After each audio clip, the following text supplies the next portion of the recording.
வெண்முரசு. கார்கடல் 23. வாசிப்பது சந்தீப். அரவான் சொன்னான். எவரும் எதிர்நிற்கவியலாத வெய்யோன் அங்கு சிறுகளத்தில் திகழ்வதை நான் காண்கிறேன். அவன் ஒளிமிக்க தேரை நேர்வழி கொண்டு நோக்கும் எவரும் அங்கில்லை. என் குடியினரை அறிக. அவன் அங்கே மாநாகன் என எழுந்து நின்றிருக்கிறான். இப்புவியில் இன்றுவரை வாழ்ந்த நாகர்கள் அனைவரும் நஞ்சனக் கொண்ட வஞ்சம் அனைத்தும் அவனில் திரள்கின்றது. அதன் முன் நின்றிருக்க இயலாமல் அனல்பட்ட தளிர்களென சுருள்கின்றன அனைத்தும். அவர்களின் படைக்கலங்கள், அவற்றை ஏந்திய வஞ்சனங்கள், அவற்றை ஏந்திய மொழி, அம்மொழியை ஏந்திய நினைவுகள், அந்நினைவில் வாழும் வேள்விகள். 1000 யுகங்களின் அவிப்பயன் அவர்களை அங்கே காக்கவில்லை. என் குடியினரே, அந்த அவியுண்டு பெருகிய தேவர்கள் அவர்களை துணைக்கவில்லை. அந்த தேவர்களுக்குத் தலைவன் தன் மைந்தன் அம்பால் அறையுண்டு விழக்கண்டு விண்ணிலிருந்து பதைக்கிறான். அவன் ஊர்ந்த வெண்ணிற யானை துதிக்கை தூக்கி பிளிறுகிறது. அவனைச் சூழ்ந்து நின்று கூச்சலிடுகிறார்கள் தேவர்கள். விண்ணிலிருந்து அகந்துவழ்கிறார்கள் முனிவர்கள். அவர்களின் தெய்வங்களெல்லாம் செயலிழந்து தங்கள் பீடங்களில் ஒட்டியிருக்கின்றன. நாகங்களின் நாளெழுந்தது. ஆழியனின் அரவு 1000 தலை சுருக்கி அங்கே மீள விழைந்தது. அனல்மேனியனின் அணி விழுந்திறங்க தலைப்பட்டது. அன்னையின் மேகலை தவழ்ந்தெழுந்தது. இங்கு இங்கு என நெளிய, நான் என தருக்க நாகங்களைப் போல் வடிவு கொண்டமைந்தவை எவை? குருக்ஷேத்திரப் பெருங்கலத்தில் மண்ணுக்கு அடியில் 10,000 வளைகள் ஒன்றுடன் ஒன்று பின்னிப் பெருகி நிறைந்திருந்தன. அவற்றின் ஆழங்களில் நீண்ட குகைப்பாதைகள் இறங்கிச் சென்று பாதாள இருளில் முடிந்தன. கரிய நீர் ஊறிப்பெருகி எழுவது போல் அங்கிருந்து நாகங்கள் வந்தபடியே இருந்தன. அவை போர்க்களத்தில் ஓசையிடாது நெளிந்து மேலெழுந்தன. மின்னும் விழிகளுடன் படம் விரித்து நாபரக்க சீறிச் சொடுக்கி தலை திருப்பி அங்கு நிகழ்வனவற்றை நோக்கின. வாலை ஓங்கி அறைந்து அவ்விசையால் எழுந்து பறந்து அக்காற்றை நிரப்பின. தங்களுக்கு உகந்த அம்புகளிலேறி அமர்ந்து சென்று எதிரிகளைத் தாக்கின. ஒன்றுடன் ஒன்று வாலறைந்து சுழன்று கவ்வி நிலத்தில் விழுந்து துள்ளித் துடித்துச் சுழன்றன. போர்க்களமெங்கும் நிகழ்ந்து கொண்டிருந்தது நாகங்களின் நெளிவு கொந்தளிப்பு. ஆரியகனின் குலத்திலமைந்த 10,000 நாகங்கள் பாண்டவர் தரப்பிலும் இருந்தன. அவற்றுக்கு 100 மடங்கு நாகங்கள் கௌரவ தரப்பிலெழுந்தன. அவை ஒன்றையொன்று கடித்து ஒற்றைப் பந்தென ஆகி துள்ளியிருண்டன. வானிலிருந்து பார்த்து மூதாதையர் குருக்ஷேத்திரத்தில் கரிய நீரலைகளின் நெளிவு நிறைந்திருப்பதைக் கண்டு அங்கு பெருவெள்ளம் எழுந்ததோ என்று ஐயுற்றனர். பின்னர் மேலும் விழி கூர்ந்து அவை நாகங்களின் உடல்களாலான பெரும்பரப்பு என்று தெளிந்தனர். நாகங்களின் நச்சுத்துளிகள் சிதறி மண்ணில் விழுந்தன. அங்கே மண் வெந்து புகைந்து ஆழ்துளைகளாக குழிந்து இறங்கியது. மென்சேற்றில் கூழாங்கற்கள் போல் அவை புதைவு கொண்டன. அத்துளைகளால் குருக்ஷேத்திரக் குருதுநிலம் சல்லடை போலாயிற்று.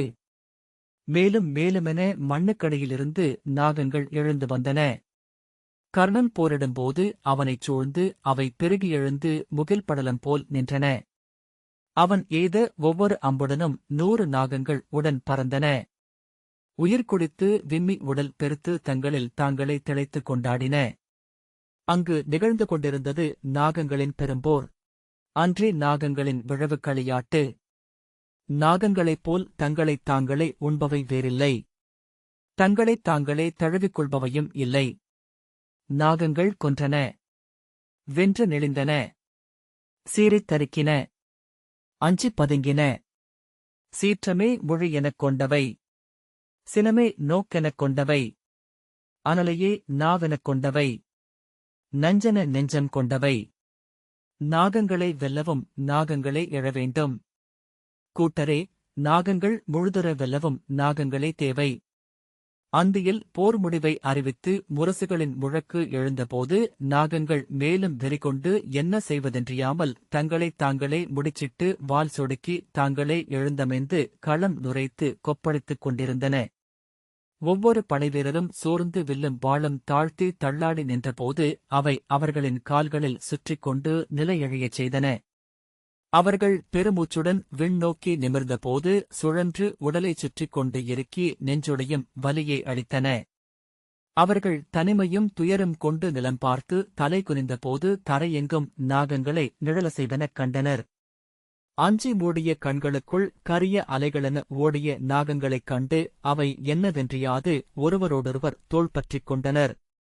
கால்களை இழுத்து வைத்து குருதி கொட்டும் புண்களை கைகளால் பொத்தியபடி அவர்கள் தங்கள் பாடி வீட்டுக்குத் திரும்பியபோது நிழல்கள் நீண்டு நாகங்களென அவர்களைத் தொடர்ந்தன. நிலை மீண்டு கொண்டிருந்த தன் படைவரிவின் நடுவே யானையின் மேல் பாய்ந்தேறி நின்ற கௌரவர் தலைவனாகிய துரியோதனன் இரு கைகளையும் விரித்து, வெற்றி! கௌரவர்களுக்கு வெற்றி! இப்போரில் நாம் வென்றோம்! நாம் மீண்டெழுந்து விட்டோம் என்று கூவினான். இதோ அர்ஜுனன் வீழ்ந்தான். பாண்டவர் மூவர் புண்பட்டுள்ளனர். அவர்களின் படைகள் சிதறி அழிந்துள்ளன. அவர்களிடம் எஞ்சுவது ஏதுமில்லை இனி என அவன் கூவ அவன் படையினர் ஆர்ப்பரித்தனர். இதுவரை நிகழ்ந்தது அல்ல இனி எழுவது. அவ்வீணர் மாநாகத்தின் உடலை மிதித்து அதை படமெடுக்க வைத்தனர். இன்று அதன் சீரலைக் கண்டனர். இனி அதன் நஞ்சை அவர்கள் எதிர்கொள்ளப் போகிறார்கள். அறிக, முற்றொழியவிருக்கிறார்கள். அவன் சொற்களை முழவுகளும் கொம்புகளும் பெருக்கிப் பரப்பின.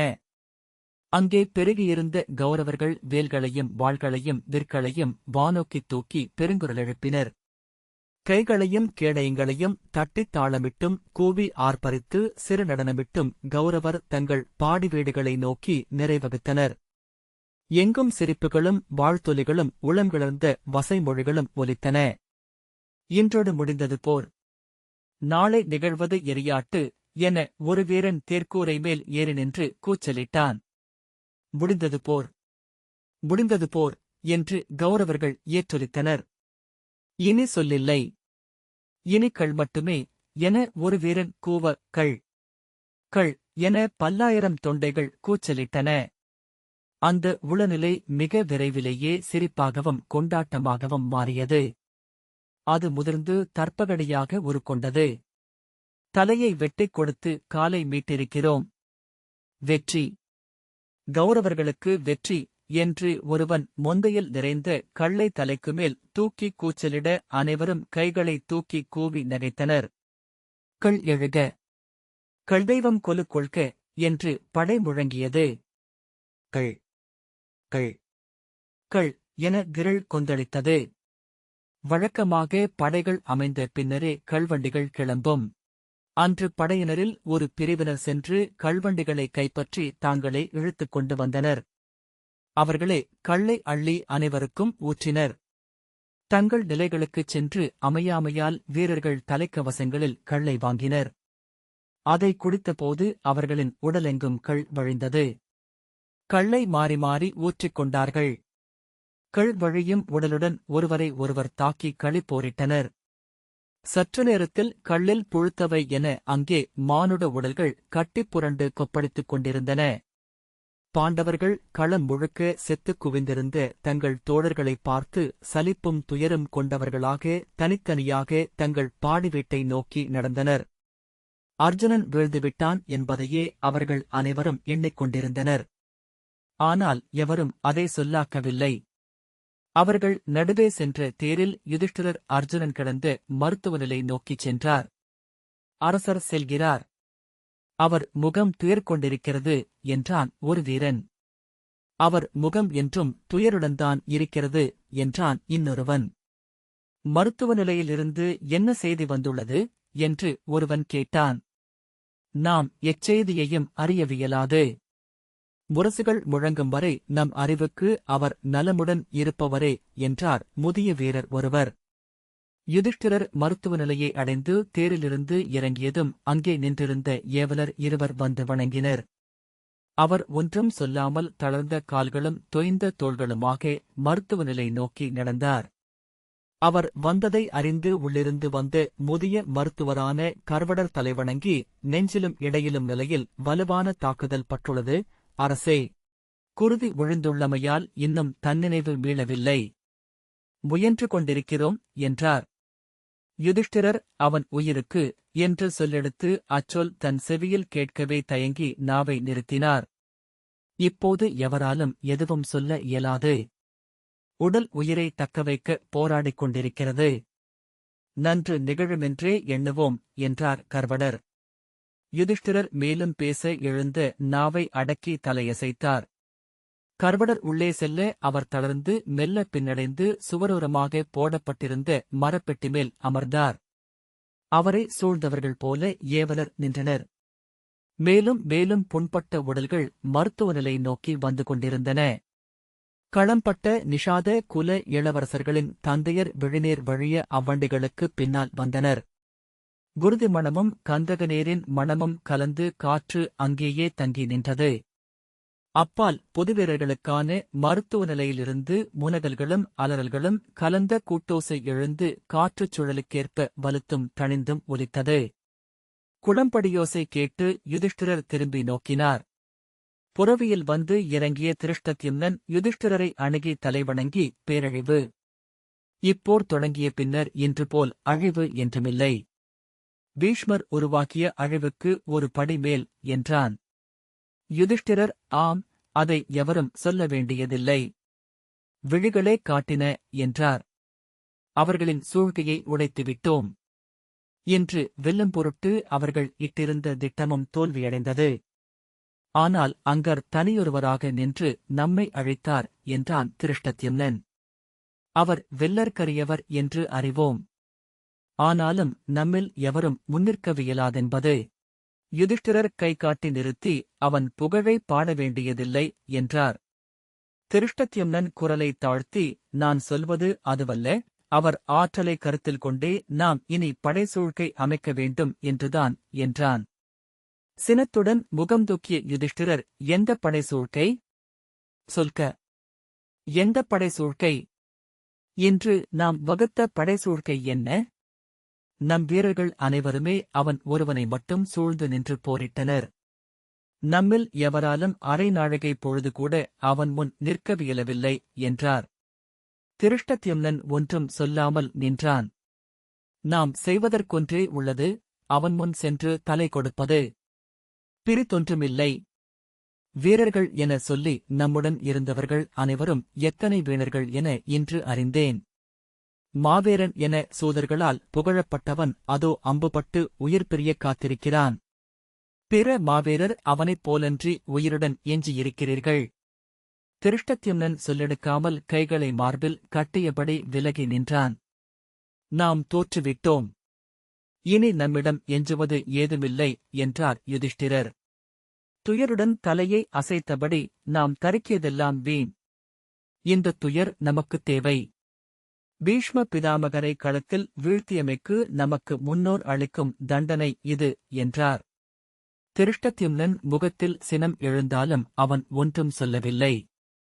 நாளை என்ன செய்யவிருக்கிறோம்? சொல்க. நாளை நம் திட்டம் என்ன என்று யுதிஷ்டிரர் கேட்டார். திருஷ்டத்யும்னன் ஒன்றும் சொல்லவில்லை. சலிப்புடன் கையை வீசி, நாம் செய்யக்கூடுவது ஒன்றுமில்லை. சொல்லாடலாம். சொல்லிச் சொல்லி எதையாவது மாற்ற முடியுமா என்று பார்க்கலாம் என்றார். சொல்லிச் சொல்லி அவனை எழுப்பி அமரச் செய்ய முடியுமா என்று பாருங்கள் என உள்ளே கை சுட்டினார். திருஷ்டத்யும்னன் பொறுமையிழந்து பேச முற்பட்டபோது குளம்படிகள் ஒலித்தன. சாத்யகி புரவியில் வந்து இறங்கி அணுகி வந்து யுதிஷ்டிரரிடம் தலைவணங்கி, எப்படி இருக்கிறார் என்றான். யுதிஷ்டிரர் ஒன்றும் சொல்லாதது கண்டு புரிந்து கொண்டு திருஷ்டத்யும்னனிடம் என எவராலும் அவரை தடுத்து நிறுத்த இயலவில்லை. இன்று நிகழ்ந்தது போரே அல்ல, வெறும் கொலையாட்டு என்றான். பேச்சை மாற்றும் பொருட்டு, இளைய யாதவர் எங்கே என்று திருஷ்டத்யும்னன் கேட்டான். அவர் இளைய அரசர்கள் நகுலரையும் சகதேவரையும் பார்க்கச் சென்றிருக்கிறார் என்று சாத்யகி சொன்னான். அவர்கள் நலம் பெற்று விடுவார்கள். சிறிய புண்கள்தான். யுதிஷ்டிரர் உள்ளத்திலெழுந்த வினாவை இயல்பாகவே திருஷ்டத்யும்னன் சொல்லாக்கினான். இங்கு அல்லவா அவர் வர வேண்டும்? அதை சொல்லெனக் கேட்டதும் யுதிஷ்டிரர் முகத்தில் சீற்றமெழுந்தது. அதைக் கண்ட சாத்யகி, ஆம், ஆனால் அவருக்கு முழு நம்பிக்கை இருக்கிறது போலும் என்றான். அவர்தான் தேர் தெளித்தவர். இளைய பாண்டவரை தூக்கி மருத்துவ வண்டியில் அவரே ஏற்றினார். அவர் அறிந்திருப்பார், பெரிதாக ஏதுமில்லை என்று எண்ணியிருக்கலாம். யுதிஷ்டிரர், அதை சொல்ல வேண்டியவர் மருத்துவர் என்றார். சாத்யகி ஒன்றும் சொல்லாமல் சற்று கீழிறங்கி முற்றத்தில் நின்றான். இளம் மருத்துவன் ஒருவன் வெளியே வர யுதிஷ்டிரர் எழுந்து, என்ன செய்கிறார்கள்? விழிப்பு கண்டுள்ளதா என்றார். இல்லை என்றான் அவன். நரம்புகளும் சிதைந்துள்ளன. உடலின் அனல் அணைந்து கொண்டே இருக்கிறது. யுதிஷ்டிரர் விரித்து நோக்கி நிற்க உடலை இயக்கும் 7 அனல்களில் 3 மட்டுமே வெம்மையுணர்த்துகிறது. மூலாதாரமும் சுவாதிட்டானமும் மணிப்பூரகமும் இயல்கையில் இருப்பும் பசியும் மூச்சும் எஞ்சியிருக்கிறது என்று பொருள். அதற்கு மேல் நினைப்பும் சொல்லும் தன்னிலையும் மெய்யுணர்வும் மறைந்துள்ளது என்றான். அரசரிடம் பேசக் கிடைத்த வாய்ப்பை அவன் மிகையாக பயன்படுத்துகிறான் என உணர்ந்த திருஷ்டத்யும்னன் என்றான். அதிலிருந்து உட்குறிப்பை புரிந்து கொள்ளாமல் மருத்துவன் உண்மையில் ஒரே அனல் என்பது சகசிரத்தில் வாழும் மெய்யுணர்வே. அதிலிருந்தே ஆங்கயம் விசுத்தியும் அநாகதமும் பற்றிக் கொள்கின்றன. அவை எரியும் நெய் என்றாவதே முதல் 3 பணி. 3 விறகும் 4 எரியும் என அதை நூல்கள் சொல்கின்றன என்றான். நாங்கள் இதற்குச் செய்ய வேண்டிய ஏதேனும் உண்டா? வேள்விகள், பூசனைகள் எதை வேண்டுமென்றாலும் செய்கிறோம். எவ்வண்ணமேனும் சகசிரம் எழுந்தாக வேண்டும் என்று யுதிஷ்டிரர் சொன்னார். மானுடர் அதில் செய்வதற்கொன்றுமில்லை. அவ்வுடலில் தன்னை அமைத்துள்ள உடலிலே அதை எண்ண வேண்டும். அதற்கு ஊழின் நெறியும் தெய்வங்களின் ஆணையும் வேண்டும் என்ற மருத்துவன் நாம் வேண்டிக் கொள்ளலாம். எவ்வகையில் வேண்டிக் கொண்டாலும் அது நன்றே என்றான். நீர் செல்லலாம் என்று திருஷ்டத்யும்னன் சொன்னான். அக்குரலில் இருந்த கடுமையால் திகைத்து பின் தலை வணங்கி அவன் சென்றான். அவன் நெற்றியில் சகசிரம் மலர வேண்டும். அவன் யோகி. அவன் உடலில் அது ஒருபோதும் அணையாது. அவன் மீள்வான். ஐயமே இல்லை, அவன் மீள்வான் என்றார் யுதிஷ்டிரர். பீமனும் சுதசோமனும் 2 புறவிகளில் வந்திறங்கினர். பீமன் வந்தபடியே எவ்வண்ணம் இருக்கிறான் என்றான். திருஷ்டத்யும்னன் நலம் பெறக்கூடும் என்றனர் என்றான். ஆம், நலம் பெறுவான். அவன் வருகை நோக்கம் நிறைவேறாது செல்லமாட்டான். அவன் அவர்களை முற்றழிப்பான் என்றான் பீமன். மந்தா, வீண் சொற்கள் வேண்டாம் என்று யுதிஷ்டிரர் சொன்னார். சாத்யகி சர்வதன் புண்பட்டு விட்டான் என்றார்கள் என்றான். பீமன் நினைவு மீளவில்லை. ஆனால் நாளை விழித்தெழ வாய்ப்பிருக்கிறது என்று மருத்துவர் சொன்னார்கள். அங்கிருந்துதான் இங்கு வருகிறேன் என்றான். சுதசோமன் தன் தோளிலும் இடையிலும் பெரிய கட்டுகளை இட்டிருந்தான். திருஷ்டத்யும்னன் இவனும் படுக்கையில் இருக்க வேண்டுமென்று தோன்றுகிறது என்றான். ஆம், 2 நாட்கள் ஓய்வெடுக்க வேண்டுமென்றுதான் மருத்துவர் சொன்னார் என்றான் பீமன். யுதிஷ்டிரர் அவனிடம், மைந்தா, நீ சென்று மருத்துவ நிலையில் படுத்துக்கொள். இங்கு உன் இளைய தந்தை விரைவில் மீண்டெழுவான். நாளை களம் நிற்பான் என்றார். தலையசைத்த பின் சுதசோமன் சற்றே விலகி தனித்து நின்றான். பீமன் திருஷ்டத்யும்னனிடம், நாளைய போர் சூழ்கையை வகுக்கையில் அனைத்தும் அவனை மையம் கொண்டே அமையட்டும் என்றான். சாத்யகி இன்று இயல்பாகவே அவ்வாறு அமைந்துவிட்டது என்றான். ஒருவேளை நாளை இளையவன் களத்திற்கு எழாமலிருந்தால் என்று யுதிஷ்டிரர் சொல்ல தன் தொடையில் ஓங்கி அறைந்து வெடிப்போசை எழுப்பிய பீமன் எழுவான். அவன் எழுந்தாக வேண்டும். அவன் எழுவான் என்றான். யுதிஷ்டிரர் நம்பிக்கை இழந்தவர் போல தோளை அசைத்து இன்னொரு பக்கம் திரும்பிக் கொண்டார். திருஷ்டத்யும்னன் இளைய யாதவர் வந்து நோக்கினால் நன்று. அவர் குரலை இளையவரின் உச்சித்தாமரை அறியும் என்றான். பீமன், அவர் இங்கிருப்பார் என்று நான் எண்ணினேன் என்றான். சீற்றத்துடன் திரும்பிய யுதிஷ்டிரர், ஏன், அவன் என்ன மருத்துவனா? இங்கிருந்து அவன் என்ன செய்யப் போகிறான்? அவன் தன் பணியை ஆற்றட்டும். இங்கு நாமே போதும் என்றார். இளையவரை எழவைக்க அவரால் இயலும். அவர் அழைத்தால் போதும் என்று சாத்யகி சொன்னான். பீமன், அவர் ஆணையிட்டால் அவன் எழுந்துவிடக்கூடும் என்றான். பொருளற்ற பேச்சு. நம்மனைவருக்கும் தெரியும் என்ன நிலையிலிருக்கிறான் இளையோன் என்றார் யுதிஷ்டிரர். தேர் வந்து நிற்க அதிலிருந்து சிகண்டி இறங்கி அருகே வந்தார். எங்கிருந்து வருகிறீர்கள் என்று யுதிஷ்டிரர் கேட்டார். சிகண்டி தலைவணங்கி, நான் தெற்கு காட்டிற்கு சென்று கொண்டிருக்கிறேன். இன்றைய போரில் நம் படையினர் பெரும்பகுதியினர் அழிந்துவிட்டனர். பிணங்களை சிதைக்கும் மண்ணுக்கும் அனுப்பி முடிக்கும்போது பொழுது விடிந்திருக்கும் என்றார். யுதிஷ்டிரர் வெறுமனே பேசுவதற்காகவே அவ்வினாவை கேட்டார். அந்த மறுமொழியால் சலிப்புற்று அதையே மீள மீளச் சொல்ல வேண்டியதில்லை என்றார். நான் வந்தது படைவீரர்களை விண்ணனுப்பும் சடங்குக்கு வழக்கம்போல் அரசர் இன்று வருவாரா என்று கேட்கத்தான் என்றார் சிகண்டி. இன்று நான் வரப்போவதில்லை. என்னால் இயலாது என்றார் யுதிஷ்டிரர். சிகண்டி அச்சடங்கை இங்கேயே நிகழ்த்தலாம் என்றார். என்னால் இயலாது. இப்போது என்னால் எதுவும் இயலாது என யுதிஷ்டிரர் கூவினார். சிகண்டியின் விழிகளில் சினம் எழுந்து மறைந்தது. அரசே, நீத்தோரை அரசச் சுடர் கொண்டு விண்ணுக்கு அனுப்புகிறோம். அவர்களின் பெற்றோரின் கைகள் என இங்கே இலங்குவது உங்கள் கைகளே என்றார். யுதிஷ்டிரர் என் உள்ளமே சிதையாக எரிகிறது. இத்தருணத்தில் நான் அச்சடங்கைச் செய்தால் என்றபின் என் உள்ளம் கொள்ளும் கற்பனைகளை என்னால் தாழவியலாது பாஞ்சாலரே என்றார். சிகண்டி தணிந்து மென்குரலில் எனில் நீங்கள் ஒரு சுளுந்தில் அனல் தொட்டு அழியுங்கள். அதையே அவர்களின் சிதை நெருப்பாக வைத்து விண்ணேற்றுவேன் என்று சொல்லி சிறிய சுளுந்தொன்றை எடுத்து யுதிஷ்டிரரிடம் நீட்டினார். யுதிஷ்டிரர் அருகிலிருந்த பந்தத்தில் கொளுத்தி அதை அழிக்க தலைவணங்கி பெற்றுக்கொண்டு படியில் இறங்கினார். இளைய யாதவரை வரும் வழியில் பார்த்தீர்களா என்று திருஷ்டத்யும்னன் கேட்டான். சிகண்டி திரும்பி நோக்கி அவர் நகுல சகதேவரை பார்த்துவிட்டு தன் குடிலுக்கு திரும்புகிறார் என்றார். தன் குடிலுக்கா என்று யுதிஷ்டிரர் கேட்டார். சிகண்டி ஆம், அங்கு உடற்பொடி நீக்கி ஓய்வெடுக்கப் போகிறார். ஏவலர் செல்வதைக் கண்டேன் என்றார். யுதிஷ்டிரர் பீமனை பார்த்தபின் வெறுமனே தலையசைத்தார். சிகண்டி சுடருடன் இருண்ட முற்றத்தில் இறங்கிய போது யுதிஷ்டிரர் பெருமூச்சுவிட்டார். சுடர் ஒழுகிச் செல்வதை நோக்கி நின்ற திருஷ்டத்யும்னன் பெருமூச்சுவிட்டான். சாத்யகி, நான் வருகிறேன் என்று யுதிஷ்டிரரை வணங்கினான். இங்கே நிகழ்வனவற்றை அங்கு சென்று சொல்ல வேண்டியதில்லை. அவரை அழைக்க வேண்டியதுமில்லை என்று பீமன் சொன்னான். அவர் அறியாதது ஏதுமில்லை.